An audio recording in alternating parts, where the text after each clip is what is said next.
Madame, Monsieur, bienvenue à ce nouveau numéro de la Tribune du Parlement, votre magazine qui traite de l'information parlementaire.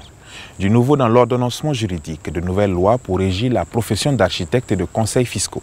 Objectif, assainir et mieux encadrer ces métiers. Les grandes réformes à suivre en début d'édition. La santé et le développement des populations, une préoccupation qui suscite l'engagement des parlementaires réunis en un réseau. La coordonnatrice Esther Kansono-Bamouni revient sur la vision et les projets de son réseau dans l'interview express. Voilà pour le sommaire. Merci de votre constante fidélité.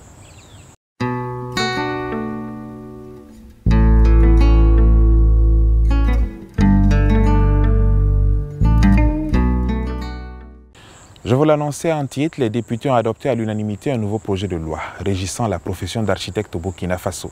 Ce nouveau dispositif juridique intègre les principes communautaires voulus par l'Union économique et monétaire ouest-africaine, l'UEMOA, en vue d'harmoniser les règles régissant la profession d'architecte dans l'espace communautaire. Retour sur les innovations apportées à ce texte de loi avec Anatole Nakoulma, Innocent Dorankoum et Gaëla Baro.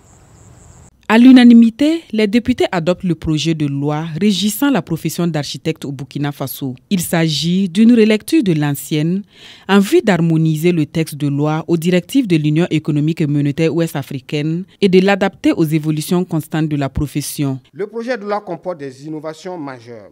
Ainsi peut-on relever, d'un point de vue formel, la transposition de la directive relative à l'harmonisation des règles régissant la profession d'architecte au sein de l'UEMOA. Quant au fond, on peut noter entre autres que le projet de loi sur la profession d'architecte institue un stage pratique obligatoire en vue de l'inscription au tableau de l'ordre des architectes, un recours obligatoire à l'architecte pour certains travaux de construction, l'assistance architecturale en cas de force majeure. Elle se veut un mécanisme de mise à contribution de l'ordre par l'État et les collectivités territoriales dans la résorption des situations imprévisibles et catastrophiques touchant l'habitat de l'homme. Une chambre de discipline qui sera permanente, contrairement aux dispositions de la ZATU actuelle, laquelle prévoit un organe de discipline installé chaque fois que de besoin, des incompatibilités et des interdictions à la charge de l'architecte, des sanctions pénales, notamment les amendes et les peines privatives de liberté. À ces innovations s'ajoute une volonté du gouvernement de professionnaliser le secteur de l'habitat à travers la formation des acteurs. Pour ce faire, le ministre Mikaelou Sidibé annonce l'ouverture prochaine d'une école nationale d'architecture et d'urbanisme au Burkina Faso. Dans la même veine, la profession de conseil fiscal est désormais régie par un texte de loi adopté au Parlement le 5 juin dernier. L'objectif visé est d'instaurer dans l'ordonnancement juridique de notre pays une réglementation adéquate de la profession de conseil fiscal, d'assainir et de mieux organiser la pratique de cette fonction. On en sait davantage dans ce compte rendu signé Anatole Nakoulma, Idrissa Warga et Axel Nicole Yaro. La profession de conseil fiscal, désormais réglementée par une loi. Une volonté affichée du gouvernement d'assainir et de mieux organiser le secteur avec pour objectif d'améliorer la mobilisation des recettes fiscales et de stimuler l'économie nationale. Il faut reconnaître que le conseil fiscal accompagne les acteurs du secteur privé, l'entreprise. Ça va leur permettre d'assurer une meilleure promotion de civisme fiscal parce que tout ce que nous constatons souvent en termes de fraude, en termes d'incivisme fiscal peut être dû aussi à des questions de méconnaissance. Alors nous pensons que les acteurs de la profession, s'ils sont bien encadrés, bien accompagnés, bien organisés à travers donc cet ordre-là, peuvent mieux accompagner les acteurs du secteur privé et au final nous permettre d'assurer une meilleure mobilisation des ressources propres, des ressources endogènes au niveau de l'État. C'est également une question de justice fiscale, une question d'équité fiscale. Voilà, nous voulons mobiliser des ressources, c'est vrai, mais il faut accompagner aussi les acteurs auprès desquels nous pouvons mobiliser ces ressources endogènes. Des arguments ont convaincu les députés qui adoptent le texte de loi à l'unanimité. Cette adoption consacre du même coup la création de l'Ordre national des conseils fiscaux du Burkina Faso, dont l'objectif serait de garantir la compétence, l'éthique et l'indépendance de ses membres, tout en protégeant les intérêts des contribuables. La traditionnelle montée des couleurs a été respectée au Parlement en ce début de mois de juin. Députés, personnel administratif et de sécurité ont sacrifié à la tradition. Vêtus de leur tenue traditionnelle, ils ont entonné à l'unisson l'hymne de la victoire, le Ditanier. Une cérémonie sobre mais pleine de sens pour marquer leur appartenance à la mère patrie. La montée des couleurs nationales se tient chaque premier lundi du mois à l'Assemblée législative de transition.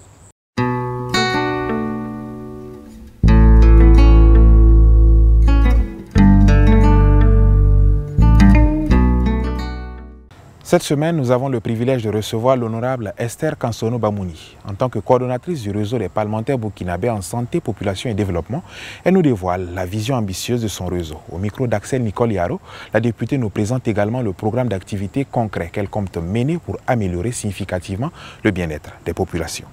Pouvez-vous nous présenter le réseau et qu'est-ce qui a motivé sa création? Le réseau des parlementaires burkinabés en santé, population et développement, en abrégé RESPOT-BF, est un regroupement de députés au sein de l'Assemblée législative de transition qui vivent les mêmes réalités que nos populations, les difficultés que connaissent nos populations au niveau du Burkina.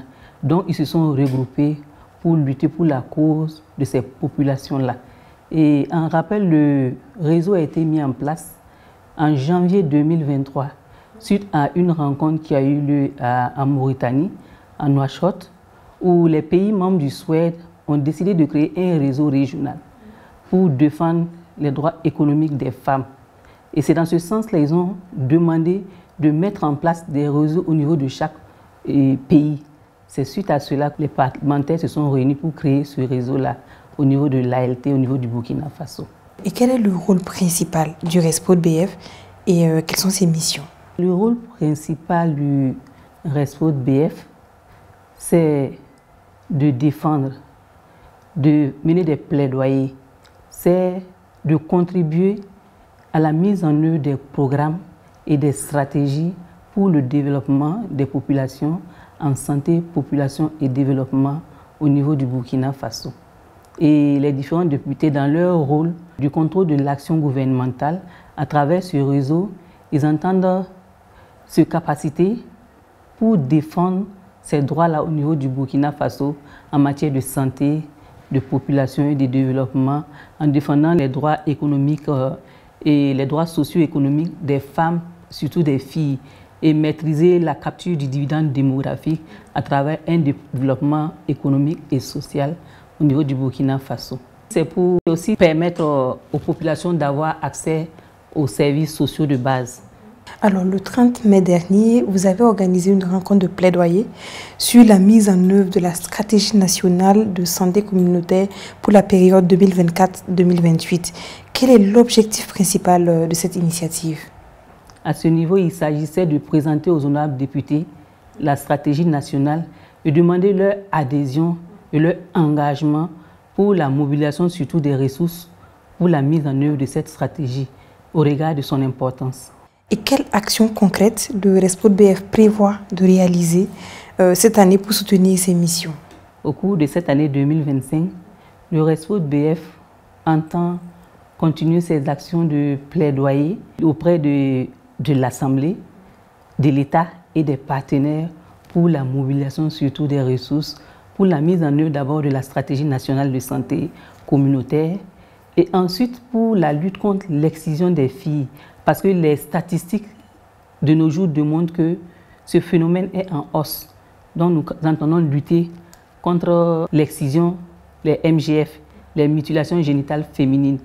Et parce que, comme je le disais tantôt, les statistiques ces dernières années sont en hausse. Il va falloir prendre des mesures fortes pour lutter contre ce phénomène, voire l'éradiquer.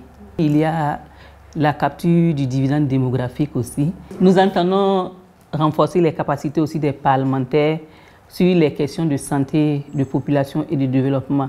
Et tout thème qui rentre dans nos missions, dans nos objectifs.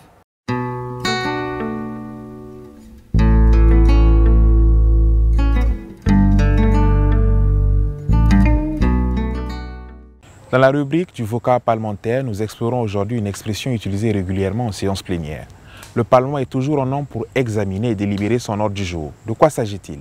Les réponses avec Honora Bationo du service des relations publiques de l'Assemblée législative de transition.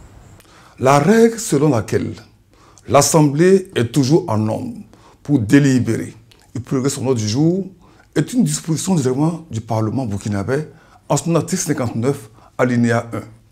Avant le début d'une séance plénière, le président de séance prononce cette disposition du règlement, ce qui ouvre la voie au début des travaux. À propos de la première observation, à savoir le quorum indispensable, matérialisé par le groupe de mots toujours en nombre, il est important de savoir que l'Assemblée n'a besoin d'aucun quorum indispensable pour la tenue de cette séance plénière. Quel que soit le nombre de députés présents dans l'hémicycle, l'Assemblée siège et délibère de plein droit. Le second principe de cette formule porte sur l'ordre du jour des séances. L'ordre du jour de la session de l'Assemblée ne dépend que de la décision des députés qui l'adoptent au premier jour suivant la programmation de la conférence des présidents, l'organe par excellence de l'ALT pour régler l'ordre du jour de la session. En conclusion, on peut retenir que la formule « l'ALT est toujours en nombre pour délibérer pour son ordre du jour » est une formule qui permet à l'Assemblée de se réunir en toute souveraineté, en évitant les blocages susceptibles d'être occasionnés par l'absence d'une majorité à l'hémicycle au début d'une plénière. Cette formule donne la souveraineté au Parlement sur l'établissement de l'ordre du jour de ses travaux. Le fleuve qui coule ne regarde pas en arrière. Il sait que son voyage est toujours vers l'avant, vers l'océan, même si le chemin est semé d'embûches. Ainsi doit être notre espoir, toujours tourné vers l'avenir, même quand le présent nous semble difficile. Chaque pas est un progrès vers ce que nous désirons. Puisse la paix revenir dans notre cher Faso. C'est tout pour cette émission. Merci de l'avoir suivi. À très bientôt pour de nouvelles informations parlementaires.